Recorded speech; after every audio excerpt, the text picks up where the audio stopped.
Repite mucho a través de nuestro Twitter de muchas amigas que dicen nuevamente la clase más vulnerable es la beneficiada. ¿Qué pasa con la clase media que estamos acogotados pagando un colegio subvencionado hasta el cuello de alguna manera por todas las cuentas, por todas las deudas, pagando el supermercado con la tarjeta de crédito que vamos teniendo, que la tenemos que hacer la bicicleta? Siempre se olvidan de la clase media, que es como el gran jamón del sándwich. ¿Hay algo para la clase media? Voy a decir una cosa que no es políticamente popular, pero a mí me gusta decirla. Siempre todos pensamos que la situación de uno es la peor, pero también necesitamos un poco de conciencia país que hay gente que vive con este nivel de ingreso, que está peor. Sí. Lo digo porque la respuesta fácil de un político sería también, primero es, quizás esta crisis también tiene que hacernos reflexionar de nuevo de cómo tenemos gente que vive bajo de 400.000 pesos de ingreso, que no tiene ni una ayuda, que no puede pagar la canasta básica, y cómo todos los chilenos, porque esos son los impuestos, podemos contribuir a financiar. Entonces, primera reflexión, poner la plata donde más se necesita y no donde más se grita, y hay que poner la plata en estas personas. Aquí una canasta básica en Chile de alimentos cuesta 36.000 pesos por persona. Y tenemos casi un 8% de la gente que no puede pagar esta canasta básica. Entonces, sí, reflexión social colectiva. Ojalá no sigamos pensando en esta lógica que solo soy yo el que necesita algo y que hay para mí, sino pensar mucho en cómo hay sectores que se nos han ido quedando atrás en el país. Lo segundo, sí estamos pensando en la clase media, pero con una dimensión. Yo lo voy a explicar más o menos la estrategia que estamos siguiendo. Pero para entenderlo bien, ministro, ¿qué sueldos se incorporan a una clase media? ¿Cuánto tiene que ganar una familia? En Chile el sueldo promedio está cerca al de los 400.000 pesos. ¿La clase media? Sí. Ya, pero si usted me dice el del grupo vulnerable... el grupo vulnerable son 250.000 pesos. Eso es el sueldo bruto, se transforma en 250.000 pesos, y ya vimos que en esos sueldos hay 668.000 trabajadores. Pero con 400.000 pesos tampoco vive una familia, pero con ni de lejos, y creo que un sueldo miserable, no estoy tratando de justificarlo, pero si uno tiene que poner el foco, en esos 400.000 pesos, en los que están bajo esa línea, y ir avanzando hacia arriba. Es que por eso le pregunto, ¿cuánto es el margen o la brecha de la clase media? Porque cuando uno pregunta, usted que todo el mundo es clase media. Todos dicen que somos clase media. Para explicarlo súper en datos, en Chile, si tú ganas más de 1.800.000 pesos, eres del 10% más rico. Entonces, háganse el dato, si ganas sobre 700.000 pesos, eres del 20% más rico. No debiese, per cápita, en ese caso. Pero por persona, no por familia. Sí. No debiese ser calculado en base al ingreso, debe ser calculado en base a la deuda. Bueno, también. Lo vas a decir, porque una persona que gana... Se endeuda. Claro, pero eso es responsabilidad individual. Es verdad, pero la deuda también debiese regularse en nuestro país. Hoy día el sistema permite un nivel de sobreendeudamiento que es ahogante. Muchas familias ganan 300.000 pesos, sacan 3 tarjetas y las tienen las 3 fundidas. Yo voy a decir algo que a mí me importa mucho por cosas mías personales, en el fondo de mi historia personal.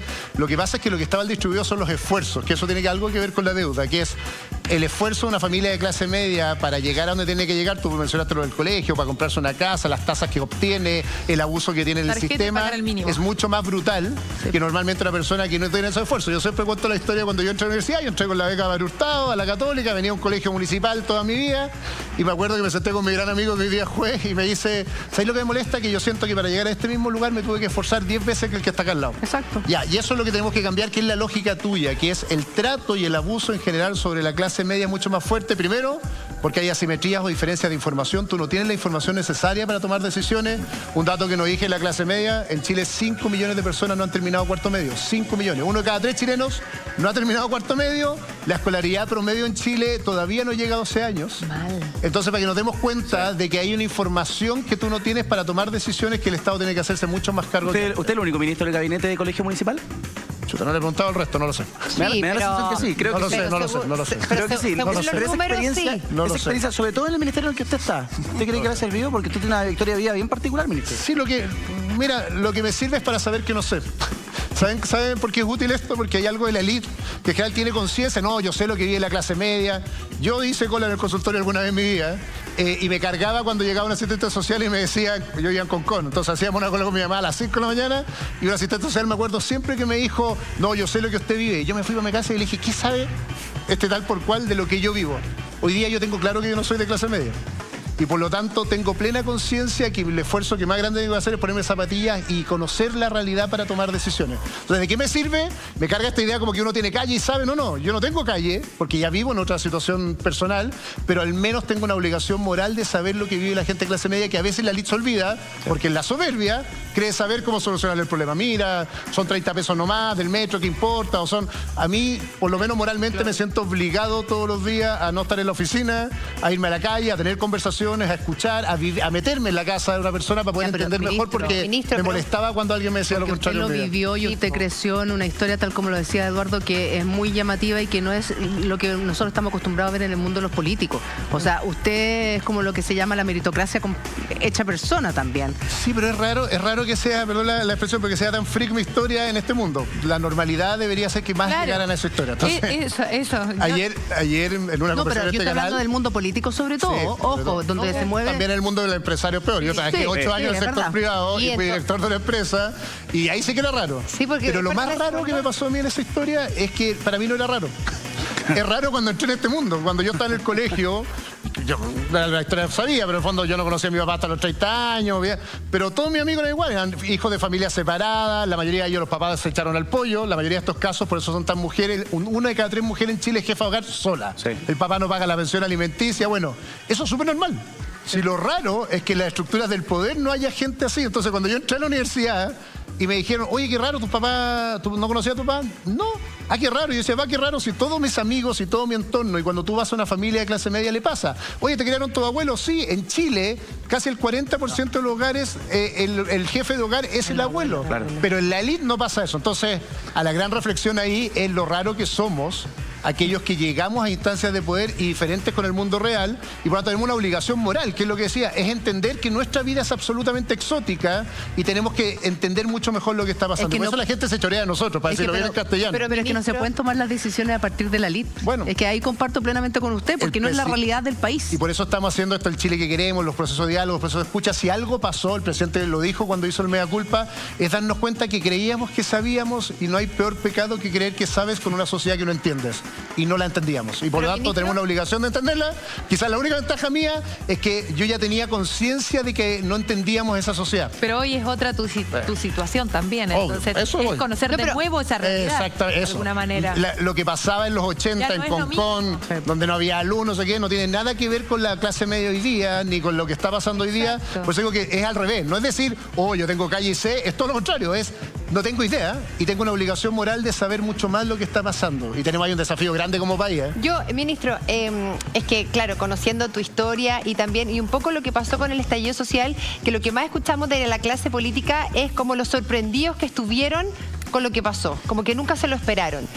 A usted, que usted no viene del mismo mundo donde casi el 100% de los que hoy día están en el gobierno, ¿lo escucharon? Porque yo no creo que a usted le haya sorprendido lo que pasó. O sea, era algo que usted, como lo conocía, sabía que en algún momento iba a pasar. ¿Lo escucharon? Porque usted también estuvo en el gobierno anterior, entonces, o sea, el gobierno... 8 años atrás, el Bachelet. Sí, el primer gobierno Piñera. ¿Lo escucharon? ¿Usted lo dijo? O la verdad es que nunca lo quisieron escuchar. Yo creo que a mí también me sorprendió, me sorprendió el nivel de violencia, sobre todo. Voy a ser bien claro en lo que pasó. No me sorprendió el malestar. Yo creo que teníamos una sociedad injusta que además estaba incubando esta lógica del esfuerzo y el trato. Es como, no me vendan la promesa de que yo puedo llegar hasta donde quiera porque hay un techo.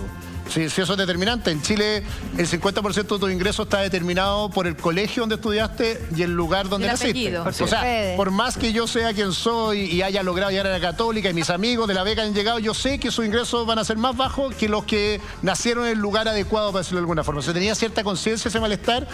Voy a decir algo, pero el presidente además me invitó a esto. Yo estoy muy agradecido porque por algo me puso en este cargo con esta experiencia. También hay que reconocerlo así. Entonces, pero me sorprendió el grado de violencia inicial. Nunca me imaginé que esto iba a significar que iban a quemar 7 metros, que iban a saquear 200 supermercados. Sí, no me impresionó que hubiera un malestar incubado en la sociedad chilena y que tiene que ver con otra lógica. Yo tengo la sensación que hace tiempo la clase política tenía un poco de indolencia. Había mediocridad en el ambiente, va a ser bien franco. Nos demoramos años en sacar una reforma de pensiones que nos propusimos como gobierno, que era aumentar el 10% de la pensión básica. No era suficiente, pero quizás el año pasado lo pudimos haber aprobado y este año habrá aprobado otro 10, pero nos pusimos maximalistas, empezamos una discusión como o cambiamos el mundo, la constitución, la estructura, y la gente a fin de mes no le alcanzaba la plata para pagar, y yo me daba cuenta de eso, una experiencia personal. Cuando yo la embarré del metro, cuando empezaron a reclamar por los 30 pesos, tuve varias conversaciones por ahí que me decían son 30 pesos, y mi chat de mis amigos del colegio me empezó a dar cuenta del nivel de rabia que daban los 30 pesos. Y eso sí lo conté, y el presidente me escuchó. O las frases franco, también. La frase, el tono. Tú lo contaste, usted lo contó, perdón, ministro, ¿Previo al estallido? En la tarde-noche. Ese 18. Y el presidente también tenía conciencia de eso. Había una molestia ahí. Porque claro, el viernes 18, cuando... No, yo lo dije y salió a titular en el Mercurio. Eso lo conté, yo lo dije. No quiero hacer, pero lo dije y salió antes de que quedara la embarrada. Dije que era un problema de equidad y salió un titular y todo, entonces lo conté públicamente.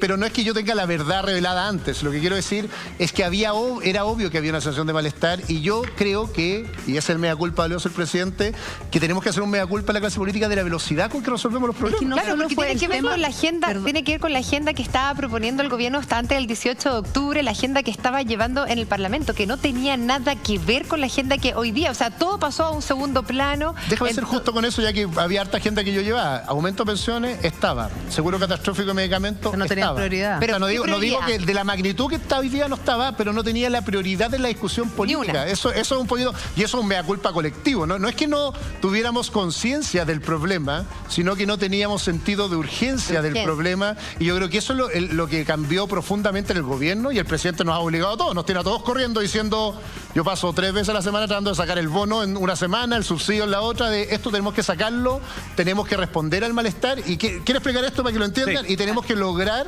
llegar a esto. Esto no son medidas parche, sino estamos trabajando en una estrategia que tiene que ver con aumentar ingresos rápidos, bono, voy a poner pensión, subsidio al ingreso, ¿cierto? ¿Esto qué es? Plata para el bolsillo, para tratar de aumentar los ingresos más bajos. La clase media quedó pendiente. Ahora voy, para eso voy. ¿Esto para quién es? Exactamente para los sectores más bajos, a quien le haces transferencias a su bolsillo. Pero estamos trabajando también una estrategia para reducir los gastos. El problema de la clase media general, cuando uno ve datos sociales, es que sus ingresos aumentan más lento que el costo de la vida. Esa es la respuesta obvia. ¿Y hay alguna posible rebaja de impuestos para la clase media? Ahora, yo creo que voy a otra vez las cosas no populares. Más que rebajar impuestos, la idea del IVA que anda dando vuelta, lo que tenemos que hacer es disminuir gastos. ¿Por qué? Porque los impuestos no son hoy día determinantes para la clase media en sus ingresos. Lo puedo explicar largo con lo del IVA y todo, pero pero usted dice que no influiría finalmente. Lo que influye son los gastos. ¿Por qué? Porque la mayoría de los servicios públicos en Chile se concesionaron y por lo tanto el agua subía. Entonces, ¿qué hicimos? Menos costo electricidad, menos costo agua, menos costo TAC. Y 3 cosas que apuntan a adultos mayores de clase media. Todos los que tengan viviendas bajo 128 millones de avalúo fiscal, es decir, 200 millones de avalúo comercial, adultos mayores sobre 65 años, chavo contribuciones. ¡Vamos! Todo el transporte público, 100%. Mira. Sí, pero para los adultos mayores, sobre 65, casas que valgan 128 millones de avalúo fiscal. Es decir, son como 220 comerciales. Ojo que ahí, perdón, ministro, ahí hay una pobreza encubierta, sobre todo en los sectores ABC1, que se supone que son ABC1, es gente que compró una casa en Vitacura o en Las Condes, que la compraron el 68, esa casa la compraron 50 millones, esa casa hoy día vale 500 millones, y no pueden pagar las construcciones tampoco, y son adultos mayores que se están muriendo de hambre. Fiscal. Y si vale eso, voy a decir algo otra vez, a mí no me gusta ser políticamente correcto siempre. Si tú tienes un inmueble que vale 500 millones de pesos, pero ¿por qué te vas a tener que cambiar de barrio? Estás en el 10% más rico de Chile. Sí, si la pregunta es si le inyectas recursos públicos a esa familia o priorizas las otras 2 millones de casas que valen bajo 128 millones. Ministro,